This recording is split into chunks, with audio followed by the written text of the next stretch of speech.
listening to Sweep the League.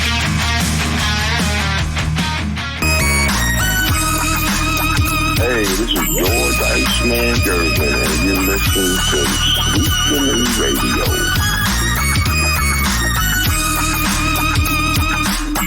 And welcome to Sweep the League, guys. Rudy Campos Jr. Going to be joined by Coach Gio himself here. He wasn't here a little while ago, but he's going to be back in just a little bit. But as you guys heard on this Thursday night edition of Sweep the League, before we get into it, be sure to go to our YouTube page, search Sweep the League TV, hit that subscribe button so you can get Sweep the League TV, the big show. Also, you can get STL 316, Grading the Market, Sweep Unplugged, STL Music. We've got the Wemby the Future song that just dropped not too long ago. Fox and Wemby. That dropped a couple of weeks back. We've also got a whole lot of STL music coming to you on Sweep the League. You go to Spotify, wherever music is available. Search STL Music, Shemaya on the beats, and you'll get all of that great music. So, obviously, the breaking news of the day, as we've got a lot of people rolling in here, 35 in the chat. We really appreciate everybody listening to us tonight. Jacob Eric, part of Grading the Market. Let's go. JC, shout out to JC. Special says, howdy. Joel Cologne, good evening, y'all. Joel, we appreciate you joining. All of you guys joining in tonight. Be sure to leave comments. And, of course, the big news of the day. Wish it was really good news for you guys out there, but it's been said that Victor Wembanyama is going to be out for the rest of the season. Let's bring on Coach Gio right now. He's joining us here, but Coach Gio, you're on with us right now, but let me get through this real quick and I'll get your take on it. This is from Raul Dominguez Jr. It's also good friend of the show here as well. And Jeff Garcia, Spurs, Locked On Spurs, has been covering it all day. I did an emergency podcast with Jeff earlier, but the injury update, Spurs today announced that Victor Wembanyama has been diagnosed with deep vein thrombosis in his right shoulder. The condition was discovered when Wembanyama returned to San Antonio following the All-Star game in San Francisco. He's expected to basically miss the rest of 24-25 regular season. More updates as they come. Gio, first reaction. Now, when I originally saw the news come across, because I have Bleacher Report and I've got, a lot of these other apps that, send me notifications left and right. When I saw that, I had to take a double take. Like, I knew he was going to be out tonight. He was doubtful yesterday coming into the Suns game tonight. Didn't know how serious it was, but the thing with deep vein thrombosis, DVT, is one of the worst symptoms you could have. And I don't do my search through AI or whatever it is. I do it through actual WebMD, because WebMD is the go-to encyclopedia for stuff. Basically, when you are gassed, you're out of breath, which we saw Victor in a lot of these last few games out of breath. That's when it gets a little bit more serious. So I'm just saying right now, part of Sweep the League, everybody from Sweep the League praying for Victor Wembanyama during this time right now, going through DVT. I know they're saying that he's going to make a clear-cut recovery. He's going to be fine. The long-term diagnosis is going to be good. He's going to be able to return to the court. But what was your first reaction, Gio, to hearing that Victor was going to be shut down the rest of the year? Well, no playoffs. I mean, initially, that was the first reaction. Initially, first thought, but my thoughts are with him and the family, and wish him a speedy recovery. Also look really apparently also blood clots as well. Could be another symptom as well. So you definitely want to take care of that. I mean, really, look, we knew playoffs were going to be not necessarily a stretch, but it was going to be really tough. And at this point, Rudy, you sit him down for the rest of the season. There's really no point of throwing him out there and chance to potentially get even worse, right? So at this point, you put him down, let him go for next season, get him healthy, ready to go. And I expect the Spurs will do some moves in the offseason. But the first thought was, man, you know what? Tough for a guy who has had a really good season. He was an all-star already. It was good to see him out there, though the skills challenge was very weird and very strange. But anyway, tough loss for the Spurs. But at this point, Rudy, it should be the Fox show. Should be. Now, remember, De'Aaron's already basically said he's going to have surgery Yep. in the off season. So the question now is, do you basically shut down Fox for the rest of the year? Rudy, you might as well. What's the point? I mean, I know they're playing the Suns tonight, and the last I checked, they were up. But just in general, Rudy, why risk it? This is potentially a big investment. Another guy, Fox. I don't see why playing him, to get some extra tickets in the seats. If he's due, as he stated, how about you start the process now, Rudy? Why wait? Well, he's going to be paid in the offseason. It was reported today the Spurs are going to give him a big-time deal in the offseason, so they're going to extend him. Yeah, and you're right. I agree. Protect your investment, Rudy. Protect the investment. Rudy, we see bigger things on the horizon. This season, sure, playing would have been great, playoffs, but at this point, why not just sit the guy down, let him get healthy for next season, and we can finish a kumbaya for next season. I got you. Eddie's actually in here. Eddie the First. Can you imagine we get into the lottery again and get flagged? That's something that we're going to talk about too. And, I kind of got a little pissed off earlier on Twitter, Gio, which I know you're not a part of the Twitter world anymore. Not anytime soon. You're still kind of taking a hiatus from it. But I did get I got a little pissed off because, you had some people out there that were making ridiculous comments. And I get it. It's joking. I get it. You want to poke jokes and stuff like that. But I basically posted at this time basketballs, because then you heard, well, the Spurs are going to, this is the way for them. I even went on TikTok and you had a TikTok guy. And right before we got on the show, I looked at it. I'm like, are you effing kidding me? Basically, he said this was all part of the plan. Shut Victor down. He doesn't even believe that he has blood clots. He doesn't believe he's got this deep vein thrombosis. It's all made up. If you don't believe me, search it on TikTok. It's there. He thought it was all made up, and they just used this disease to shut him down for the season. Kind of pissed me off because why are you going to go with something like that? You can say, you know what? He's got right shoulder pain. It's lingering. The fact that it's so specific, Rudy. Exactly. Say, hey, he has this. And listen, we all know in social media, people always want to be the conspiracy theorist. And look, I'm all for a good conspiracy theorist. Yeah. I mean, I love a good theory. But this one's a bit of a stretch. They were very specific on what was going on with Victor. And at this point for the Spurs, why risk it, sit him down? But to say they lied, it's BS, man. Why are you going to go into deep vein thrombosis? Something that is serious. We've seen guys, Chris Bosh, as Joel Columbus, Chris Bosh, retiring because of blood clots. It is very serious. Who was another guy? Brandon Ingram was another guy that had to deal with blood clots. I mean, it's so serious. If you're really on the tank train and you're really the San Antonio front office and you want to sit Victor for the rest of the year, you can come up with something a lot less scary than DVT. A lot less scary. Oh, you know what? Lingering shoulder pain. He's just going to have to sit out the rest of the year. Maybe he's going to have some treatment, yada, yada, yada. But like you said, to go into deep, diagnosis and let this come out, there's no faking this, man. You clearly saw how winded he was in the past few games.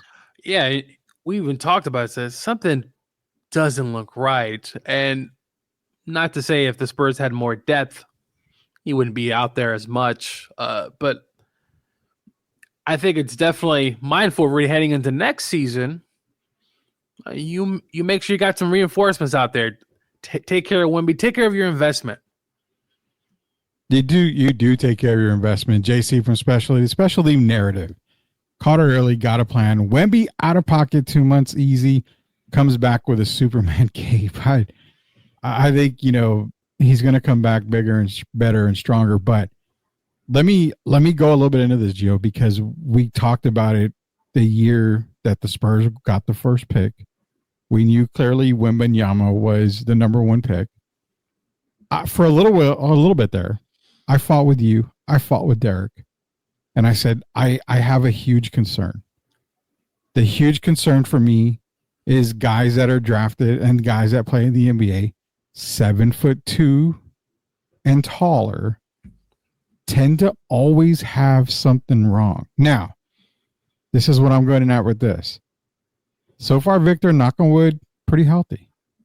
He's been pretty healthy these first couple of years.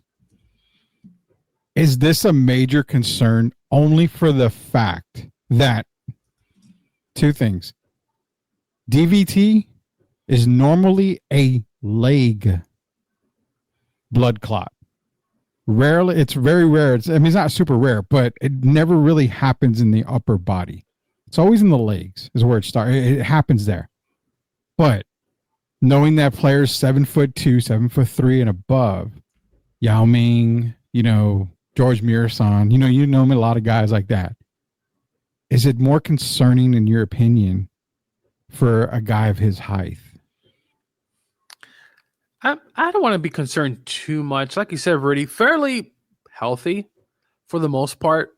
This is very unfortunate. As you said, it's something that does happen mostly in the leg, not in the shoulders. At this point, I just want to take it for what it is. Now, obviously, Rudy, and there's a pattern of just random injuries coming and going, then obviously you have to be concerned. But for right now, I don't want to rise the alarm, Rudy. I don't want the city of San Antonio to start panicking and having riots in the streets.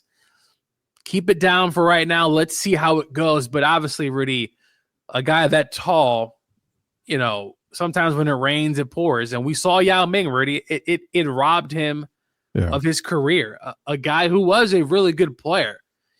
People like to make fun, and he got dunked on and all that stuff. But Yao was a hell of a player. Unfortunately, we didn't get to see, Arvydas Sabonis, Rudy. He went through a hell of an injury. A guy, a talent that we just saw. We didn't see peak Sabonis. We saw a little bit. We see his son.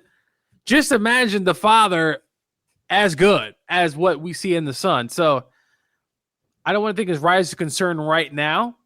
Let's see how it goes. But definitely, Rudy, you start seeing this pattern, you can't help and think, oh, Lord, here we go again.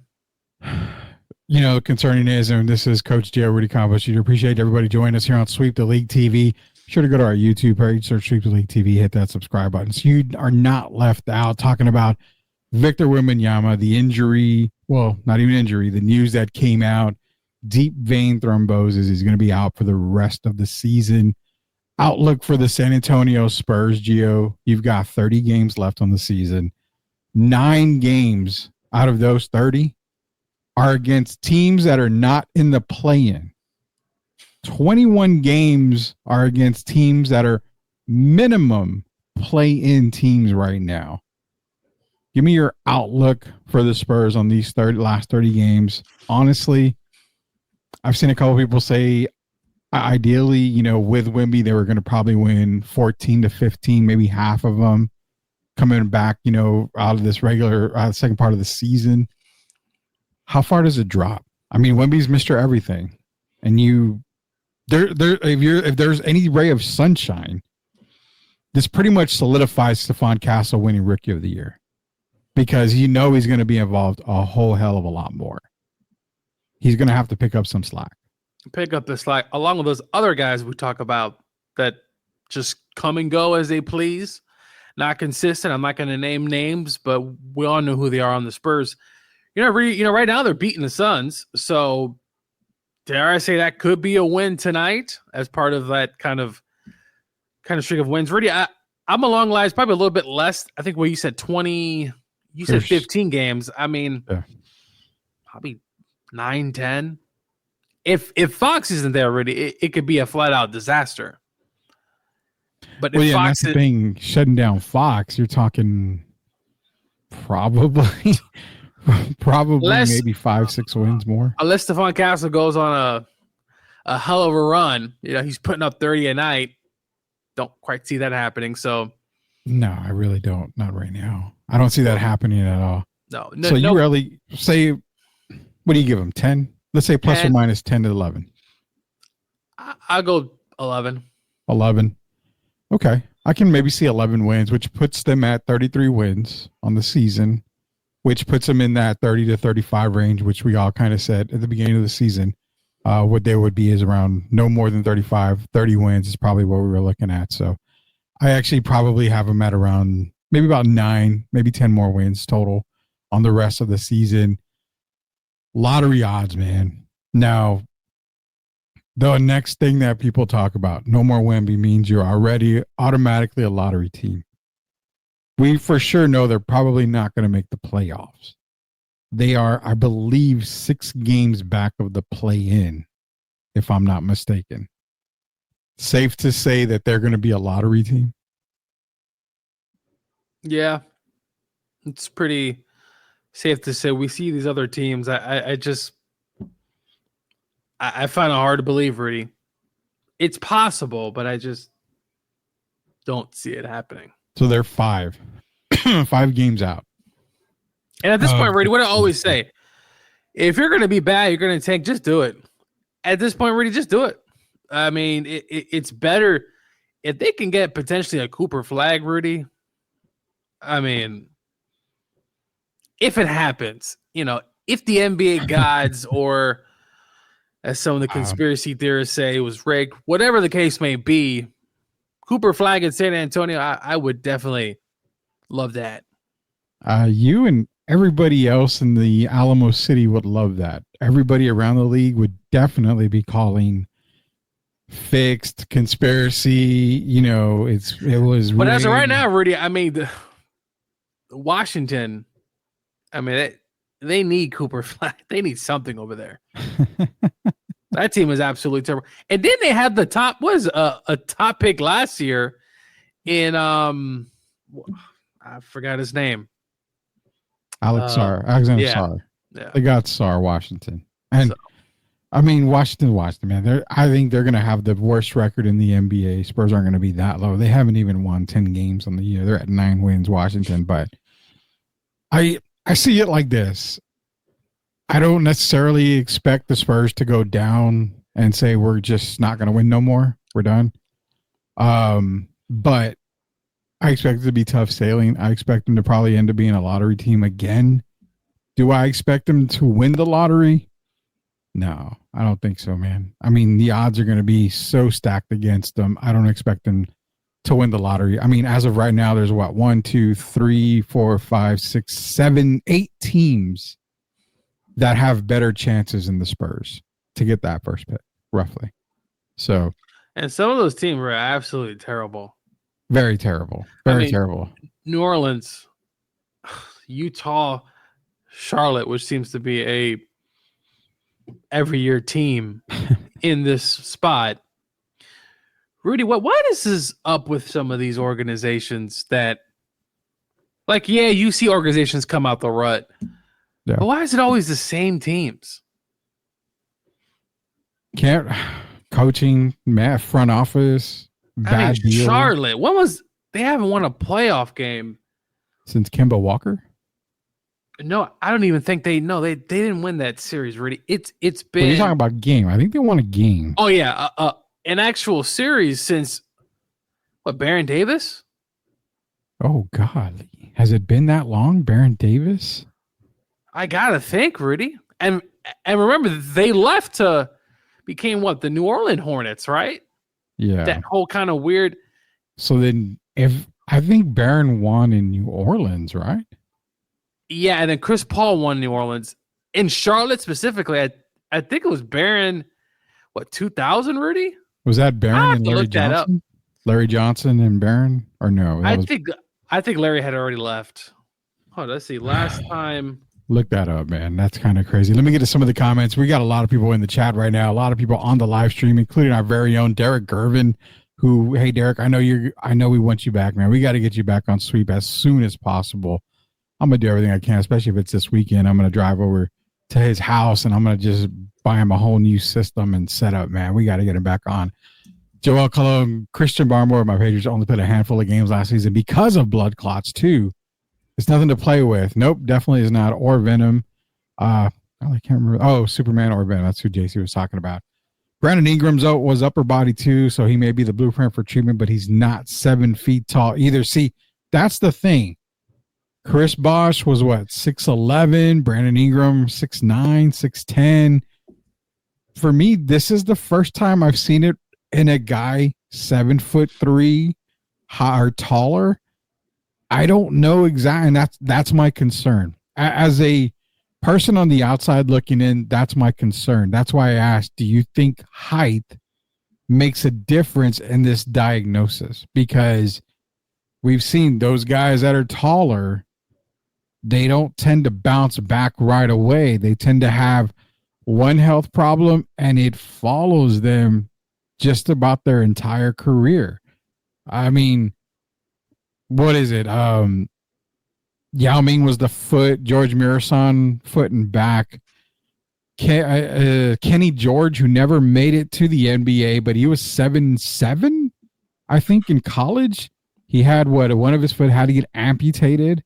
I mean, that's the thing. A lot of these guys, all these taller guys, they're Sean Bradley. I mean, Sean Bradley was healthy for pretty much his entire career, for the most part of some of the injuries that he dealt with, the minor ones. But again, don't have a very long career when you're that tall. So that's my concern. That's my biggest concern, is a guy of his height. Does this type of medical condition affect him worse than what it would a Chris Bosh, a Brandon Ingram? That's where I'm getting at, Joe. Yeah, no, I certainly agree. Really, last time the Hornets won a series was in 2002 against the Orlando Magic. Really, Wow. that's 22 years ago. I mean, look, it not too far off from the last time the Seattle Mariners won a playoff series, which is in 2001. So, Jeez. I guess I have we're going to get into baseball one day, because you and I always talk about those Mariners teams. We'll bring them up later today. I promise you on that. Derek Irvin, the Spurs and Dallas are having a rough time. Get well, Victor. Appreciate you, Derek. And Derek will be back on Sweep the League. I promise you guys he will be back in here.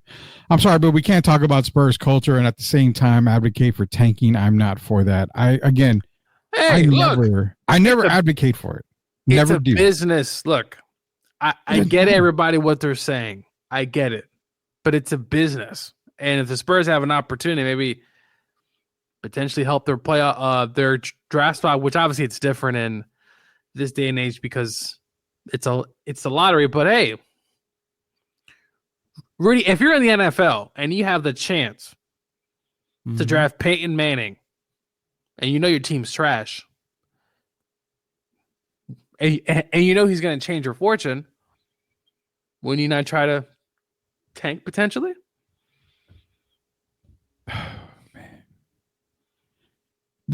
Let me put it this I'm just saying, you make a valid point. I get it. You make a valid point. The NBA is different because we know not the worst team gets it, but let me go this route. The people that'll say team tank, you got to tank for Cooper Flag, you got to tank for Ace Bailey, you got to get one of these top 4 picks, you got to get that. I ask you this part. NFL wise, Gio. NFL, let me use the NFL. 251 guys get drafted roughly. Yay or nay? Safe to say that what? Maybe 10 in that entire draft on average are potential Pro Bowlers? Yeah. Out of 251 guys roughly drafted. Now, NBA wise, you can tank all you want for Cooper Flag. You see he's the real deal. 100% the real deal. What happens if you tank and you get that 4th pick? You did all that losing for what? It's a risk. And the difference is in the NFL, if you tank, you get that pick. In the NBA, if you're the worst team, you have the best chances, but you don't have a guarantee. So that's why when it comes to basketball, I can't be on Team Tank because it's not a guarantee. If the NBA said worst record in the league, guaranteed number 1, totally different. It's totally different. Yeah, that's the only caveat. Obviously, NBA, it's you have a slightly better chance, but It's not the NFL where, hey, if you're the worst team, you're going to get the number one pick.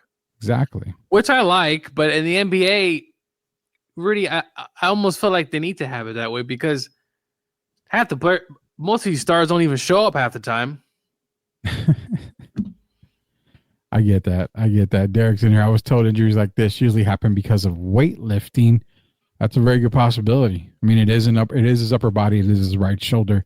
JC says, what are we at? 10% to get the top 4. I think that's what the latest one is as well. Derek's back in here. Gio, my friend knows athletes personally from various sports. And he says that this is a high probability of happening from weightlifting. So keep that in mind. I mean, weight training, weightlifting, might have to cut back on that as Derek Irvin, Sweep the League's host, Derek Irvin is in here chiming in left and right. I love that he's in here. That's why I prefer superpowers. JC saying, no, then you combo a deal for a number 1. Now, see, that's ideal. That is ideal. We'll get into that in a minute here.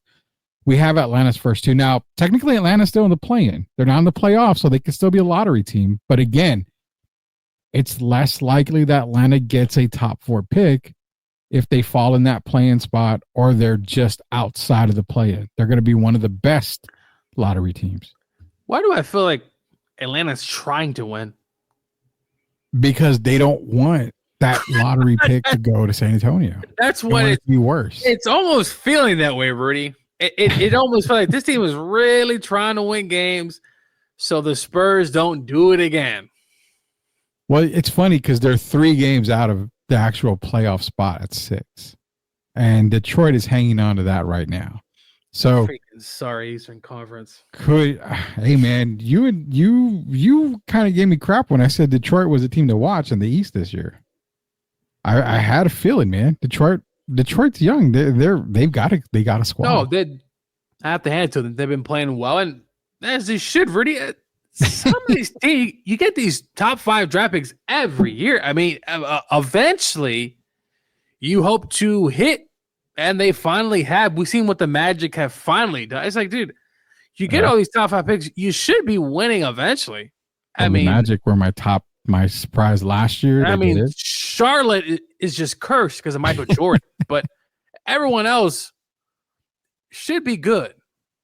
Should be, you would think, right? Washington's going to be bad forever.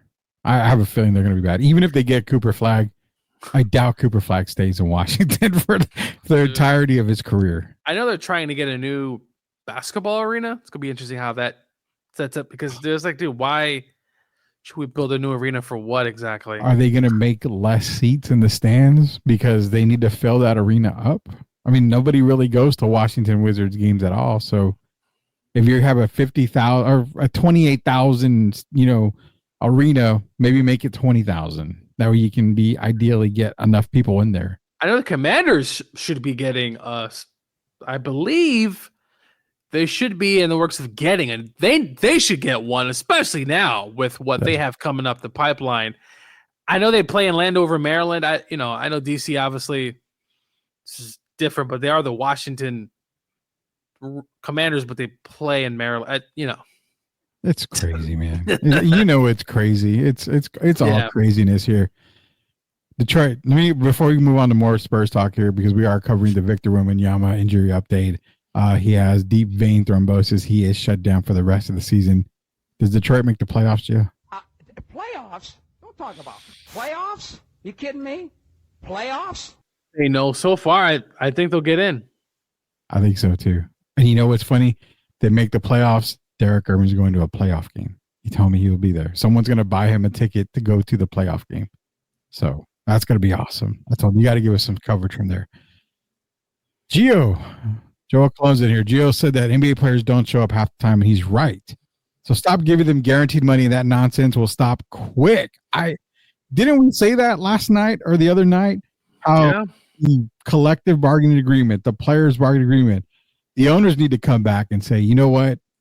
We're guaranteeing you this money, but if you have to play 65 games to be in any type of MVP voting, to win any type of award, then you know what? You got to play X number of games. No more of this, Joel Embiid, I don't want to play back-to-backs. Well, you know what? I don't want to pay you half your salary if you're not going to play back-to-backs. There's got to be some kind of The problem with NBA, Rudy, I think they're probably, I use this term lightly, out of all the ownership groups of Major League, I think the NBA might be the weakest, Rudy.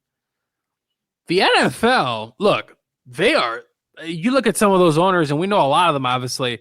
They're real stern. I mean, in that last collective bargaining agreement, remember, the NFL owners were prepared to hold out, Rudy. They were prepared. So to me, the NFL owners are a lot more strict compared to the NBA owners, which seem to be more of a players' league, and it is.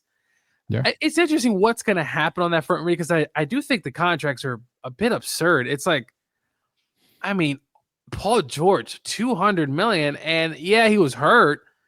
But when he plays, I really don't see anything of what he's doing. And I hate to bring up – I feel like I always bring up Paul George. There's other instances as well. We see Kawhi Leonard's not playing.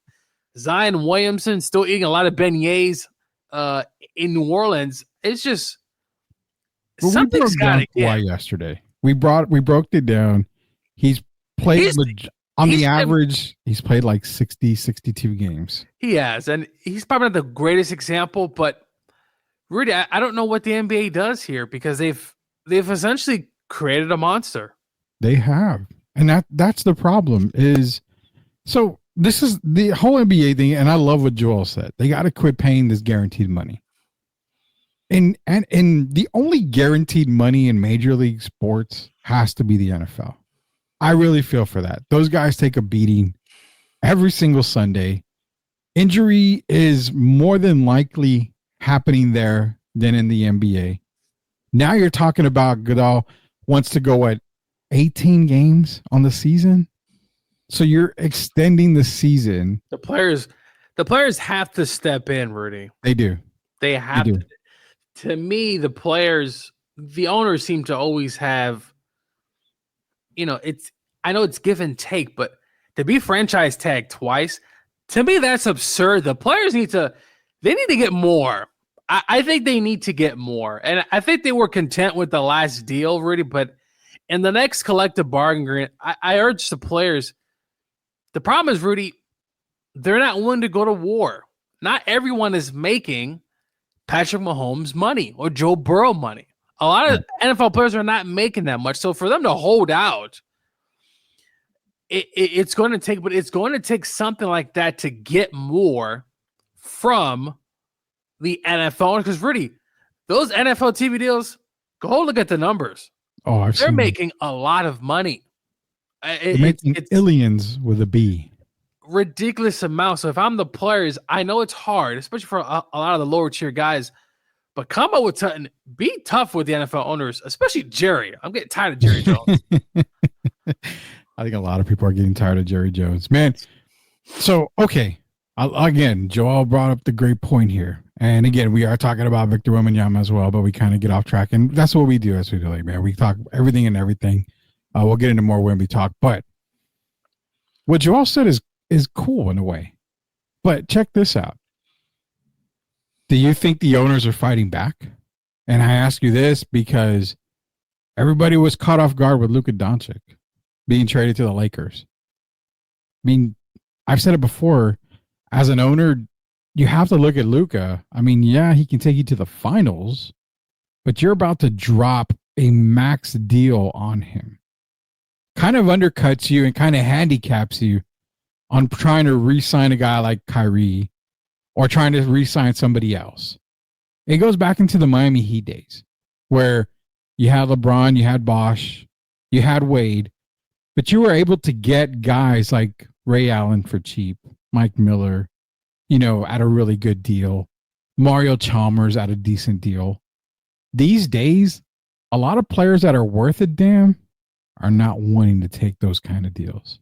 They're not those types of veterans. So you've even had Ja Morant, even though Memphis's front office said we're not moving Ja. But you've got to realize that because the owners don't have control in the NBA, you're probably going to see a lot more superstars, a lot more all-NBAers probably just get moved. Why pay them? Do you think that makes a statement right there? It does, Rudy, but they're going to get paid either way. Whether Or deals come in. Memphis is, if Memphis doesn't give Ja a deal, somebody will. Now, is it the money he's looking for? I don't know, but at the end of the day, the NBA, baseball is a different sport. Baseball's crazy. Baseball's contracts are also a bit ridiculous. And what the Dodgers are doing is deferring. I urge the MLB owners, and everybody else can do it, but the Dodgers are doing it. These owners need to step up and say enough is enough. This deferring crap and all this loopholes, whatever they want to go through, it's got to stop. The Dodgers, how many guys this offseason, Rudy, did they sign that they didn't even need to? Yeah. Tons. That they didn't even need to. Now, Vlad is probably going to be on the market somehow, some way. Now, they already have a first baseman in Freeman, but it won't stop the Dodgers from thinking, imagine us having Vlad. And if they get Vlad, Rudy. No, they're not getting Vlad. I'm going to, can it happen? Sure. But I'm going to tell you, I really feel Vlad ends up in Texas as a Ranger. I think he could end up as a Ranger. I think it's going to be those same damn teams. The Yankees.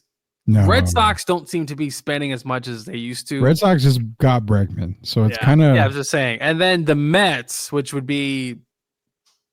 I wouldn't mind the Mets. I would like to see Vlad on the Mets. I'd like to see him on the I like Vlad. I feel like he's put a lot of work in. Is he the best first baseman ever? No, but he is a consistent hitter. And it's a shame, Rudy, with Bo Bichette there, they haven't been able to do anything. And I know they went to the playoffs and lost that series against the Mariners a few years ago. But what a shame, all that talent there, and just has seemed to been able to get over the top. What, Toronto, the last time they won a World Series, was in the 90s, right? Back to back? Was it the Joe Carter walk-off? Was that the last time? Man. Joe Carter, John Olerud. And I got the pitcher. Is it David Wells was one of the pitchers, if I'm not mistaken? I think he was there at the time. I think David Wells was a pitcher. I remember because it was when Joe Carter hit the home run against Mitch Williams. He hit the walk-off home run. Man, that can't be the last time. Probably is, man. How many does the Moody Center hold? That looks like small. I actually don't know what the Moody Center holds. I haven't been to a Longhorn game in forever, so it is a small place. Isn't the DC arena filling up because Ovechkin is about to break Gretzky's record? Yeah, I mean, that's NHL rules Washington right now. Shout out to Ovechkin. I never thought that Gretzky record would be broken. Well, I always thought it would be maybe Crosby. I mean, but Ovechkin came in and just Ovechkin, he did also finally get that Stanley Cup a few years ago. I remember he's been not always the most well-liked guy, but a guy who's been consistent, and kudos to him. Hockey has had a huge resurgence, and we've talked about it on the show. Hockey has been continuing to build and build. I wish I had a hockey team here. Where I'm at, but they do have one in Chicago. But yeah, it's Washington getting a new basketball arena. Don't even waste your money on that. And who's buying season tickets to that disaster already? Oh, I don't know. I think they probably part of a two-way 2-for-1 deal, right? Yeah. Like, so you pay for NHL season tickets. It's maybe like NBA college sports. you pay for all the sports combined, and you get a good deal. But Lord knows who's paying for those? Someone is. Some rich guy is paying for them, but it's a disaster. They're free. They've got to be free. They need to move the stadium into the district. I think he's talking about Washington. Definitely not for basketball, though. No. The NFL owners are ruthless. They 100% are. Just look at Jerry Jones. Baseball is ridiculous. It definitely is. Both Vlad and Bichette could be moved. Nobody wants to go play there, and that window is closed. I definitely see that when it comes to Toronto. The Moody Center holds 14,000, according to what Tim is saying. He believes Eddie's back in here. To hell with Ovechkin, Gio. Let's go Pens. Eddie's a Pens fan. Pittsburgh Penguins, man. USA, Canada tied it 2. with 8 minutes to go in the third. I want to know how many fights there have been tonight against USA and Canada. JC, I would like to see more Aussie rules football and cricket in San Antonio. Holy cow, cricket in San Antonio. That's, I don't know. I mean, definitely be a hot one in the summer, that's for sure. Yeah, you'd have to definitely could not play that in the summer. Coach Gio, Rudy Campos Jr., when we get back, you mentioned hockey. Well, a former hockey player called out LeBron James in our, you're seeing it first. What do we have? The first, I don't know, caught off guard moment. We'll give you a caught off guard moment in a little bit. It's going to be Coach Gio, Rudy Campos Jr., Sweep the League, Derek Irvin. Hopefully we'll be back pretty soon here. Nonetheless, we're going to take our first commercial break. When we get back, we'll have the second part of the show here, guys. Time to react, yeah, shift like a skate. Left, right, lean, that's a bucket in sight. Pull up mid, let it fly, no hype. Fourth quarter ice, keep the rock in my grip. When the clock go red, on slip, I rip. Fast is allowed, yeah, the motor don't quit. Drop 30 quick, now they begging for a switch. Fox in the open, the lane look free, now allow that up. Wemby, and running no team, keep pace. Fox got gears, Wemby got grace. Hoop too high, man, you won't touch. New Spurs every year, time to rush. Speed too real, yeah, check that type. Defenders froze, now they stuck in place. Who gon' step, man?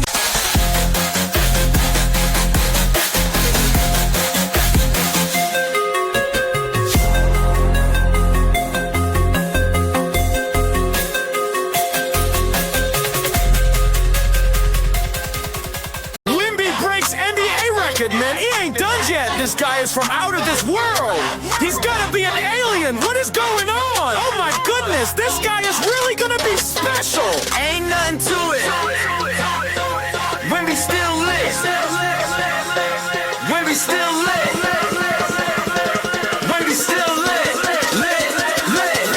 We got dreams, hit the fast lane. Took the stairs, real pain, no fear. We steady making it clear. I'm the captain, nice to meet you, but I make chess moves, no snooze. Bless you, we turning the impossible to possible. Doing what we do, call me Wemby, alien, flow too quick. You can't see me, just saying. The only thing that is your season, come see me. You are watching Sweep the League TV. Make sure you subscribe and catch our new videos. Sweep the League TV with Rudy, Derek, and Coach Gio. Let's get back to the live show. You are watching the best in the business.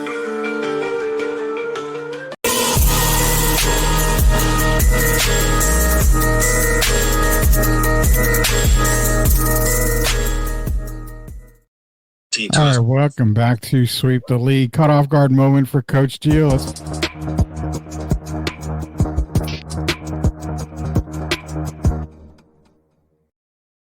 And your cut off guard moment brought to you by MCS General Contracting, Special Leaf Tea as well. Coach Gio, former NHL player, great PK Subban, says, I want Michael Jordan. I want Kobe. That's what I want in every sport. If you're a different version than that, you don't get my respect. This goes out because of LeBron James. True hoop fans don't respect Bron and his longevity. Nobody cares about how many points you score all time when you have had to load manage during the All-Star game and load manage half the game on the defensive side.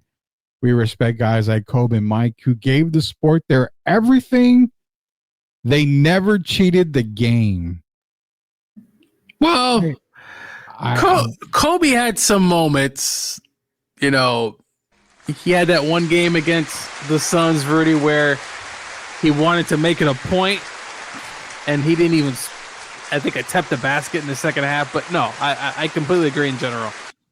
You have to agree with PK, man. I mean, the guy, we didn't even get into Bron phoning in the damn All-Star game yesterday when we had you back on. I went on my little rant on Tuesday about that. But let's go last night. I know you probably didn't see the game because not very many people did. The Hornets beat the Lakers last night. The exact moment when Luka Doncic got traded to the Lakers, I'm on the phone with Derek, and I tell Derek, it ain't gonna work. It ain't gonna work, Derek. And I know Derek's probably on the stream right now. It ain't gonna work. And he understood why. Because when Luka Doncic doesn't have the ball, he stands around. When LeBron James doesn't have the ball, he stands around. They don't do anything unless the ball's in their hand. Defensively, the fridge, William Perry, can play better one-on-one defense. Show some On the respect, opponent. Rudy. Give me a break. Come on, seriously. Seriously. You got literally a pillow and an old man playing defense for the Lakers right now. There's no defense there. So PK's right, man. You want to be considered a great? Don't cheat the game. Yeah, I mean, Rudy, you know how I feel about Michael Jordan. I think he's the greatest competitor I've ever seen. I think in NBA and to a certain extent in sports history. Now, obviously, you know, the will to win is kind of hard to gauge, but just off on what my eye test tells me, Rudy, we saw The Last Dance, Rudy. Mm-hmm. We saw the aura. I watched, especially the first few episodes of The Last Dance, Rudy. I'm just sitting there like, dude, this was a bad. I mean, I knew he was bad, but this guy was really bad. He was ruthless. He was ruthless. His will to win. And yeah, you know, it wasn't easy, especially those earlier years, Rudy, where, you know, Detroit's kicking their butt. And I mean, they're literally beating up Michael Jordan, right? There was a book, Rudy, called the Jordan Rules. I mean, hello. What do we? I don't never heard. As in Bill Laimbeer, I've never heard no Jordan rules. What are the Jordan rules? Yeah, I know, right? So it comes down to just the will to win, and then Kobe, right? The carbon copy of Michael Jordan, and Kobe had some stuff I didn't always agree with. He was trying to prove a point, yeah. But nonetheless, Kobe was also a ruthless. And as a Spurs fan, Rudy, especially that run with the Lakers, Shaq, as dominant as he was, I feared Kobe. I knew what Shaq was going to do, Rudy. Yeah. I knew what he was going to do to David, right? And dunking in the post. I knew that. But Kobe, that's the man I feared. That's the man I looked in his eyes and says, if that guy goes off, we're toast. And 100%. It wasn't until 2003 where finally we broke through. But he's right, man. Listen, and I think the world of LeBron. I think he's a hell of a player. I think he's done a lot for the NBA. But he's played a long time. He passed up Michael. Michael didn't shoot threes. Yeah, Michael wasn't shooting three. He was going into the paint. Yeah. He was up against some of the big giants in the NBA has ever seen, and Shaq and Patrick and Alonzo Mourning and David and all the rest of the other guys. There was so much toughness, and I just don't see that, especially now in the NBA where ain't nobody playing any defense. I mean, Victor's going to be a defensive player of the year probably every year because nobody else really does anything. Now, there's decent guys who can defend, but in general, it's just not it. But yeah, to his point, Rudy, just LeBron, I don't think people necessarily, they admire him, but I don't think they always respect him. And with Michael and Kobe, Rudy, you would never, on a basketball court do some of the things that some of these players have done to LeBron. It's just not happening. You think someone's going to tell Mike? There's a story, Rudy. Isaiah Ryder. He's playing in Minnesota, right? It's a young Kevin Garnett. I'm not sure if you heard this story. Isaiah Ryder's having a good game, right? I heard that story. Yeah. And Kevin's like, you smoking him. You don't open him. You know what? And Isaiah's like, all right. Just stop. And Michael's there. He's standing. He has a hand on his waist. And boy, did Michael give them the work. And Kevin Garnett says, that's my bad. That's my bad on that. So, yeah, I'm not surprised with this comment. Neither am I, man. And, I'm going to stick with the LeBron thing here in a second. But we got a lot of comments that came in. Remember when the pipe broke at the Washington Stadium and the poop water fell on the fans? I remember that. You could literally just get a new stadium, guys. Come on. It's time. Oh my God, man. You could smell it through that whole damn thing that when you saw it on Sports Center and stuff. Cricket, nobody has time for a 3-day game. cricket can go for days, and then Joel saying that Eddie or that chick that gave can't really go on that comment. Joel, PK thinks his opinion counts for something. Not a LeBron fan, but PK is one of the most overrated players of all time. Again, I don't follow much hockey, but I respect PK at least for saying that because it is true. I have zero respect for LeBron. Zero. LeBron has never had heart. He got a cramp just reading that. I mean, look, Oh, I give man. LeBron, his team did come down from 3-1 against the Warriors, where Rudy at that time, the Warriors were flying high. Yeah. Right? He's done some stuff. I do think Ray Allen saved his you know what. Sure. I say that. I can honestly say that is true. That's one less. That's at least one less title that LeBron has, and their finals record just gets worse and worse. Anthony's in here. He says NBA players have to stop saying things like "I give everything to this game. The money gets more respect in the game." 100%, dude. Well, Rudy, 100%. I think the rules though need to change. Not necessarily change completely, but you need a more physical brand. Of basketball, and maybe the rules will help, right? Something about checking and bringing some ideas. Maybe the FIBA, the FIBA games seem to be more physical. Well, yeah, you saw this physicality in the Olympics, man. Yeah, it was there. The only time LeBron showed any heart was when he had the block. That is true. So here's the LeBron thing. You mentioned a little while ago that people respect him. Respect his game. Is he one of the all-time greats? Okay. I mean, okay. He was a generational talent when at his prime. He did some really good things. I'll give him that. And I'm going to get a lot of flack for this.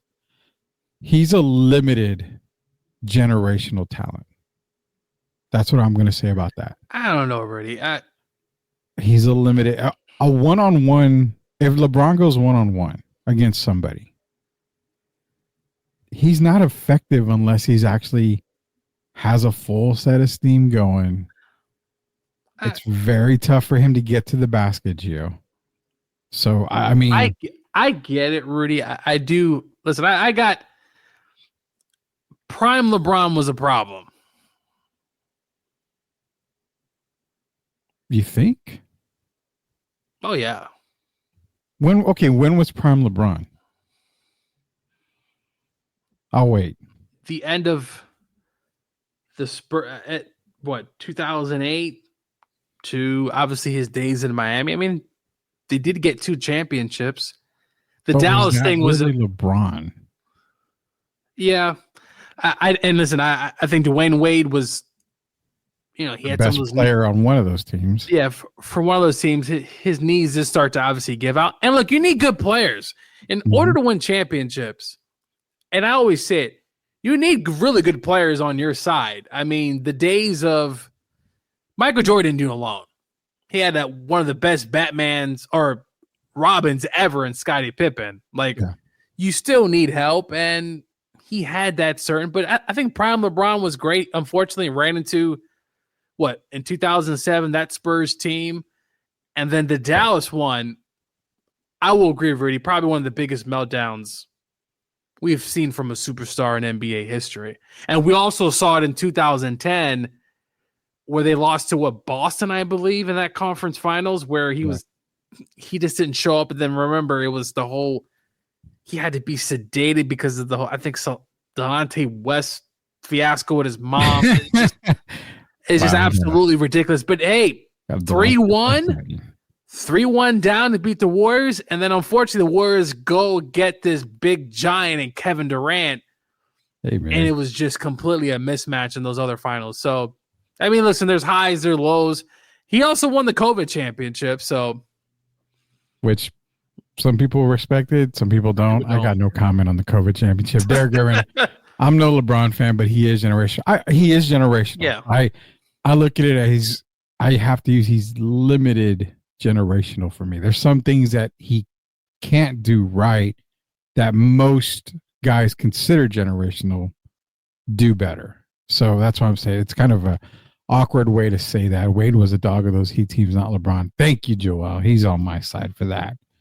Gio, LeBron. I hate that we're talking about LeBron. We're giving him a lot of love here in some sort of way. A lot of love, hate for LeBron. And I'm glad Derek's in here because Derek's going to be a part of this as well.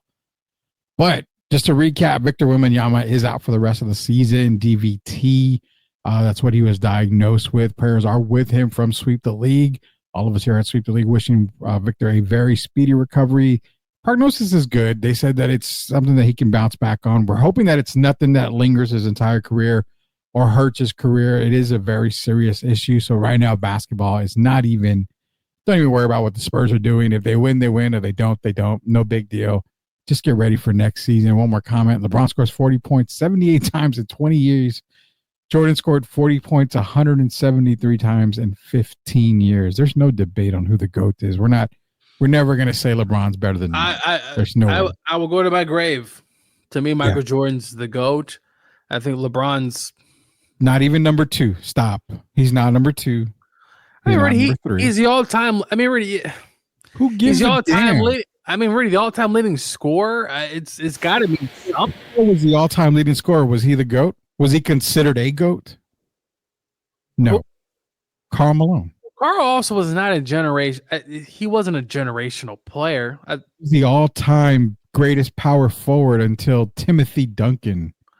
Yes, the Karl thing I think is a bit different. Not generational, but if you talk about generational player, I mean, he's not up there, dude. If he's in the top 5, I won't argue. If you don't want to put him number 2, I think top 5 for sure. I don't even know if I can put LeBron in the top 10 of all time. Really stop. Come on. Name me. Okay, LeBron. Where is LeBron a top 10 Laker? Let's go through the list.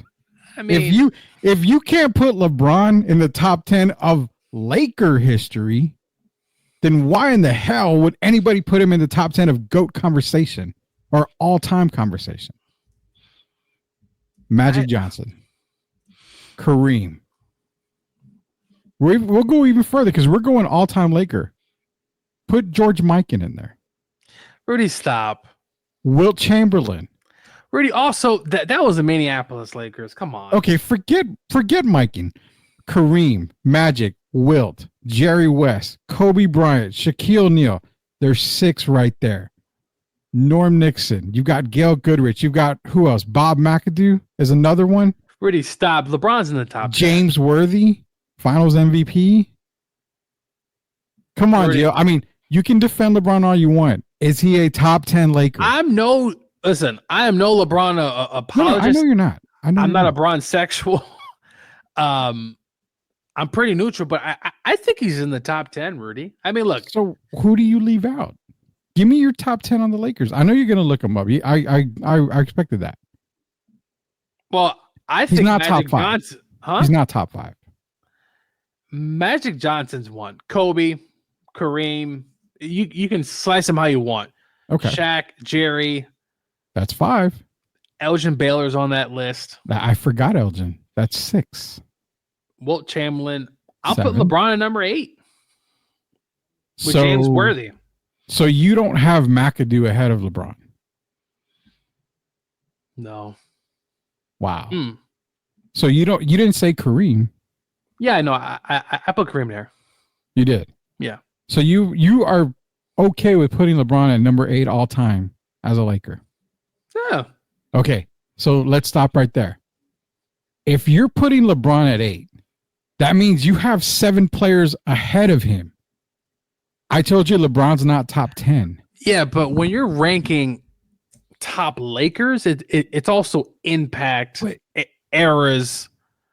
I'm not putting Jerry West in my top 5.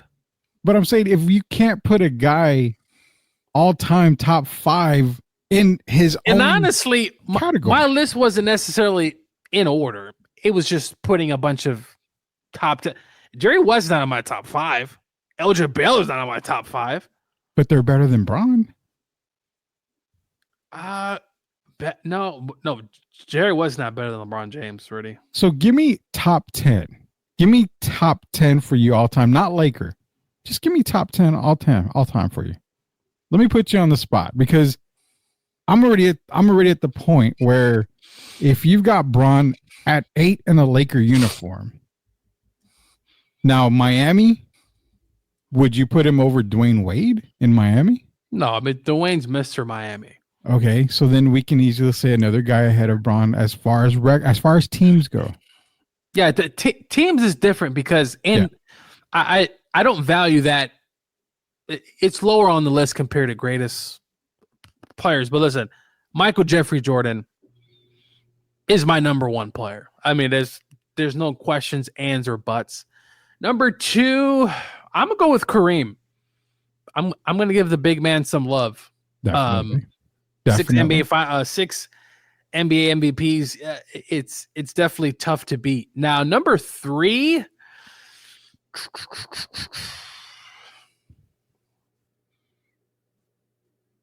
I'm going to go with Magic on here. I'll give you that.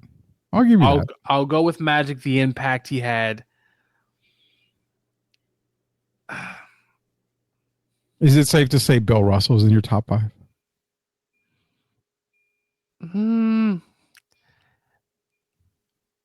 Bill was a great winner. But you know what? The greatest, it's tough because I thought he was a fantastic player and a big winning, but he was literally the only team back then. I mean, there's really nobody else. But I'm kind of going in between LeBron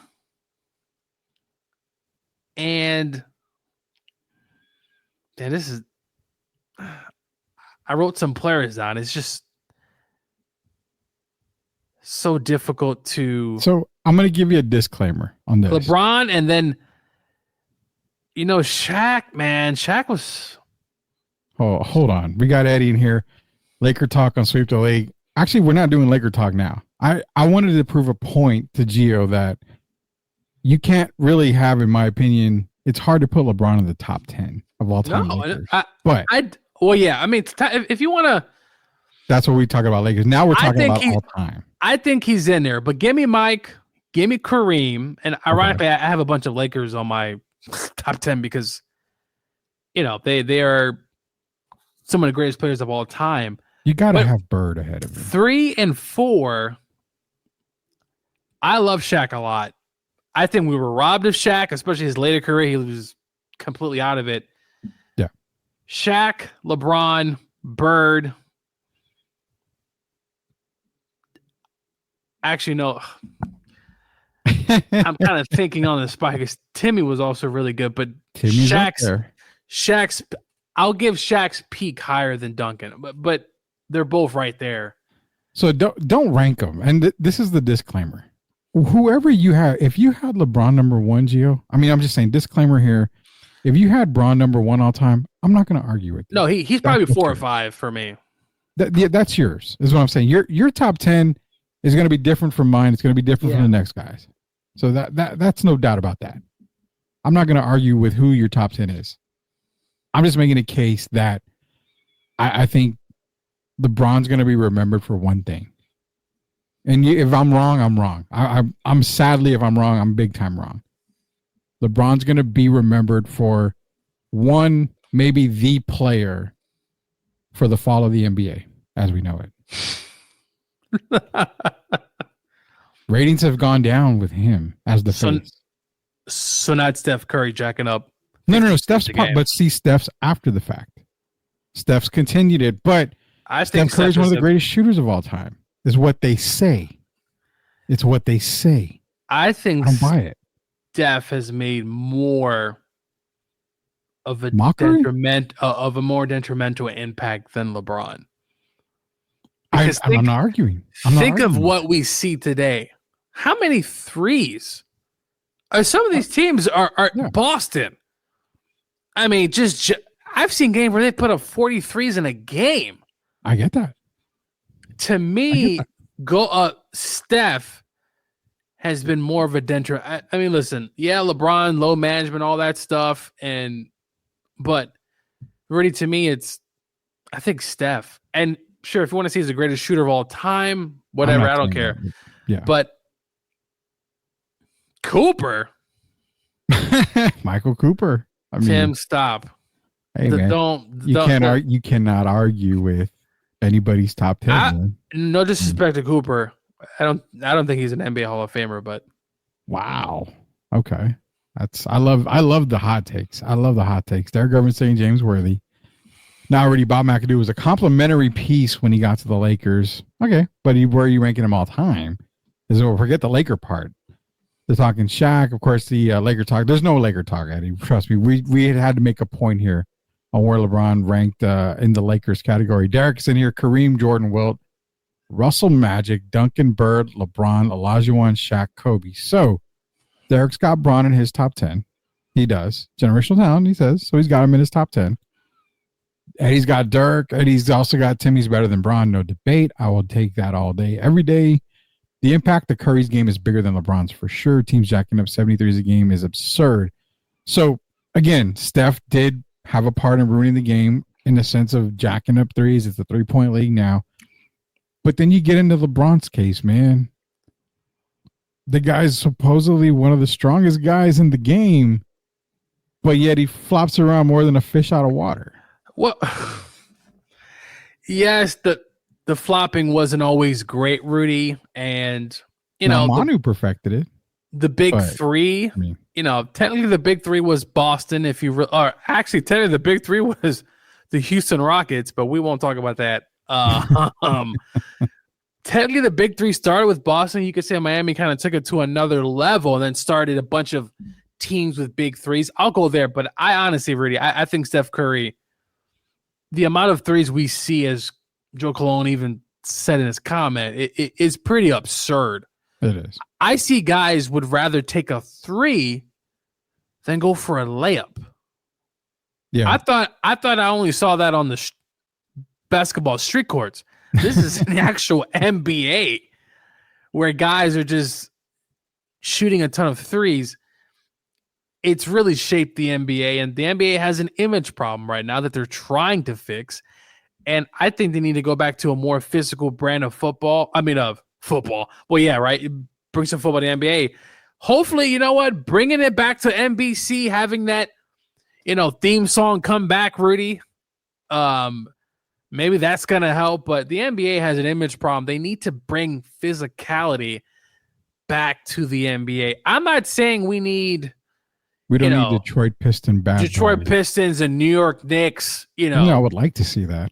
Coming down the lane, you get jacked up every day. It's not that. But my Lord, we need some physicality. And for someone, I want someone to say something. Oh, no, it's a physical game. Oh, no, not from what I see. It's a bunch of flops, and nobody knows their roles. People want to be star. Everybody want to be a star. What's wrong with you? What's wrong with you just knowing your role, doing what you do because that's what we hired you for, and do all that what comes with it. But no, the NBA, they have an image problem, Brady. And God, round ball ruckus. I remember playing in the round ball ruckus 3-on-3 tournament. Holy cow, that's a throwback, Eddie. I appreciate that throwback on there. Maybe the NBA on NBC theme song with Jackson. Yeah, exactly. Brady, what you know Gio what? said. The NBA on NBC. What was always that, right? That pregame, right? Yeah. Those kind of montage, kind of like the old WWF, should I say, montages, how they would have the build up, right? Freddie, some of these playoff games don't even feel like nothing. There's no build up to these games. You get, Shaq and Kenny talking right up until tip off.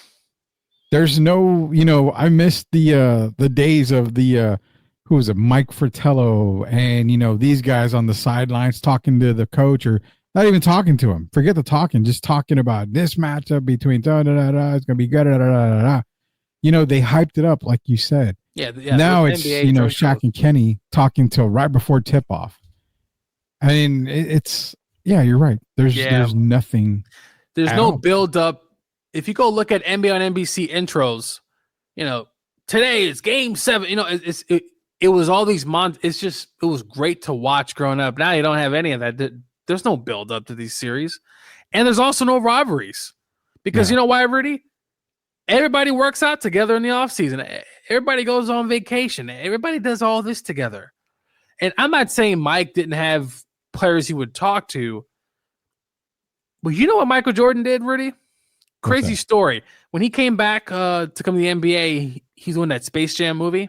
Yeah. He built a basketball court on the set, and he invited a bunch of NBA players. And I don't know if it was Reggie or Kenny Smith. And you know what they said? They said that was the worst idea because we're helping Michael get better and come back to the NBA. You're right. That's crazy to think Michael would do that. But anyway, yeah, we need more. This is more competition, man. It's just something to, I don't know, do something. Well, we got a little competition before we go here. Roundabout Ruckus, he was saying that's the name of the theme song for the NBA. But it was also a tournament. The Roundabout Ruckus was a tournament, a 3-on-3 tournament, and it would go around nationally too. So I do remember that by John Tesh for sure. Tim Gonzalez is in here saying, I'm glad NBC is coming back next year. Not to mention that as great as Mike Breen is, his euphoria has been taken away by his Doris Burke. And I think Anthony was like, not top 5 all time, but give me another group that can beat Jordan, Shaq, Kobe, Iverson, and Curry. Huh. I would probably say, I don't know. I have to think on that one. I know easily prime Magic, prime Bird, maybe prime Isaiah, prime Carl to start off with, and maybe throw Tim in there. That could probably get the job done on that team right there. I don't know. I mean, I'm sure you could get somebody out there. Gio, before we go, man, I got to do this to you. Because we had All-Star Weekend, I want you to tell me, how many players can you name from the 1989 three-point contest? 1989? 1989. I can name all but one.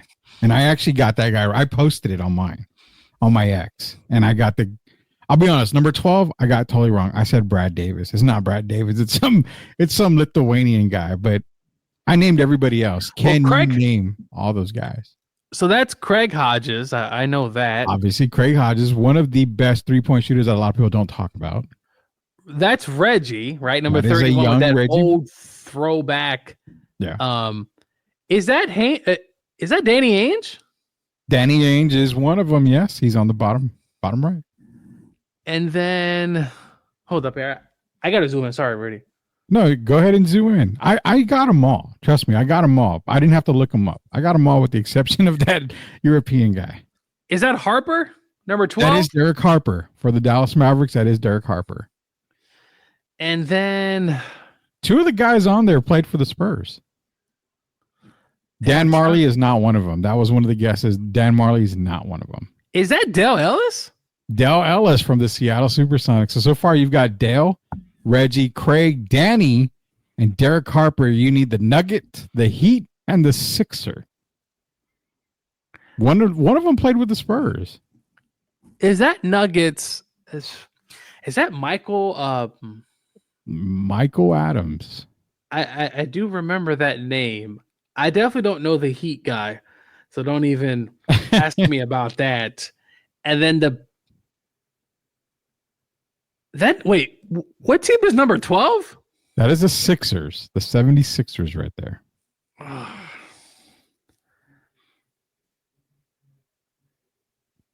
That's not, is that Gerald? You're on the right path. That would be Gerald Henderson. There you go. Now, the Miami Heat guy is a former San Antonio Spur. Rookie season was with the Spur. That is one John Sunvold, who gets mentioned on Locked On Spurs from time to time by me. I do remember the name. John Sunvold, former San Antonio Spur legend, John Sunvold right there, playing for Miami. So that is the 1989. That Dale Ellis. I was like, wait a minute. I've seen that. You know, we need basketball back in Seattle, and I think we will. Oh, it's coming. It's coming. It's definitely going to be happening. Hakeem had Shaq on skates back in the day. Derek says he messaged Adam Silver on Monday. I need to get with Derek on that. I want to know what this message is that he sent to Adam Silver. Dude, Derek does talk to him from time to time, FYI. Hakeem, Rudy, we've talked about this guy. in his prime and what he did to Shaq in the 1995 NBA Finals, Shaq to this day said he has nightmares. What Hakeem and people like to make fun of what happened to David. You know, you got to make fun of Shaq too, because Hakeem was also doing the same thing he did. The problem is Robinson was more out there because Robinson's jumping and Hakeem's faking and doing all those hook shots. Hakeem probably the best when it came to counters. Yeah. His counters were unbelievable. I mean, just and They were. 2 NBA championships back to back. Ironically, really in the 90s, only 2 Western Conference teams won championships. I believe they happened to be in Texas. Yeah. It'd be the Spurs and the Rockets. Yeah. The only 2 teams in the Western Conference in the 90s to win an NBA title. Man, it's kind of crazy to think. Boston's jersey, the Bulls jersey. I mean, the Bulls, I like the Bulls jerseys back in the day. What jersey would you bring back? You know, it's very. These I are like all those. iconic. I like those Nuggets. Yeah, the old Nugget jersey. I like those. I know the Jazz have kind of. I feel like every year the Jazz are changing up. They've gone a little more. They went old school, and then they've gone slightly more modern. But I love the Nuggets. The Dallas, I do like kind of what they have. I see Boston's always the same. Oh, Boston doesn't change, man. It's the same thing. Same thing with the Bulls. Now the Bulls had bigger letters, obviously. Yeah. But that same thing. But this is what I want to say, and I brought this up too. 80s jerseys, Gio. 90s jerseys. Those were the best jerseys, man. I have to say, those anything 90 and back, probably the best jerseys, man. Yeah, like if you look at the Jazz, Rudy, they've gone to their. It's a throwback with the logo, but the color scheme is more like late 90s with like Karl Malone. But yeah, no, those 80s and 90s jerseys, phenomenal. I mean, I thought the Toronto Raptors were a little overboard. Hell no. Those original Raptor jerseys? Hell no. I thought it was a little crazy. I loved those jerseys. I thought those were kind of a little over the top, but I loved them. I loved those jerseys. Dude, you know, Joe Cullen said, bring the Sonics back. If you watch some of their older games, Rudy, in the 80s and 90s, just listen to how loud those crowds. It was Key Arena right there, right? Yeah. Those crowds, especially in the 90s when they're in the playoffs, it's just super, just extraordinarily loud. And unfortunately, Reed, they just, one finals appearance, but they had so many other opportunities to potentially be even more of a potentially historical team because they had the talent. Yeah. Unfortunately, they lost to Dikembe Mutombo in the first round, where he, has that iconic ball over his head.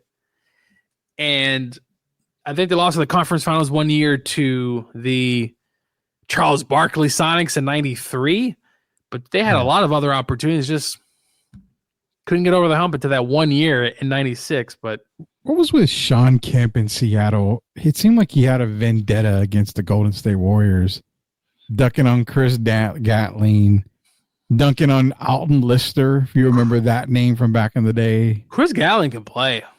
Oh, Gatling can play, but what do people remember most about him? Blocking that shot in Seattle. And then not only that, Gatling gave him the rebound and dunking on him. He gave him a pound. I don't know if you exactly. He gave him a pound because Gatling dapped him up, man, like the kids say. He said, "Dude, I can't even front, dude. Like you're doing your thing." Yes, Sean Kemp. Oh God, Sean Kemp. Was a really good player, and I think from what I've heard over the years, really, the lockout was, a lot of players need to, need that kind of structure. Sean Kemp, I think he's playing in Portland. He comes to Portland, and he was as heavy as he's ever been. But remember, he got traded to Cleveland, and he made an all-star team. He got them to the playoffs, I think, against the Pacers in 98. So we saw everything. I did feel like we just missed out a little bit more because I didn't feel like it was over for Sean Kemp. But I think we also realized later on there were some other demons that he was obviously battling, and but man, his prime with Gary. Oh my God. It was him. It was Detlef on that team. But even past Sonic teams, like growing up watching Tom Chambers was a part of those Seattle Supersonic teams. Yeah. Before he was I think it was before he was in Phoenix, if I'm not mistaken. Tom Chambers was there. I got my first true look at Sedell Threet when he was a Sonic. I remember Sedell Threet was a guy that I liked watching. I mean, man. But Rudy, they countless.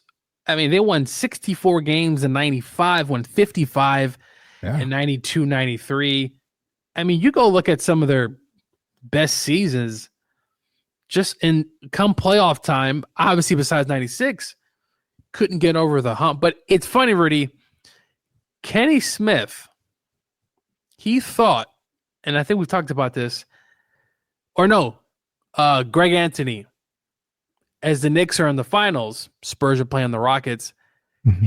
He thought the Spurs were going to go right through the Houston Rockets. And Kenny Smith says, Kenny Smith also thought it. He says, the Spurs gave us more problems than any other team in the West that year because of who? Dennis Rodman was the X factor in that series. But I think Dennis was suspended for a half or something like that. But Kenny Smith said, he said the 95 Spurs, which a lot of people would never really mention as one of those teams in the 90s. But obviously, if David Robinson's on that team, you're going to have a chance. But really, like the Sonics, you got to talk about the Spurs too. What? Come playoff time, what happened with David? He just couldn't get over the hump. Couldn't get over the hump. Never could. What was their best year? It would have probably been that year where Hakeem decimated the Spurs. But, even the year where Rod Strickland went behind his back for a pack and turned the ball over. I think they're playing Portland.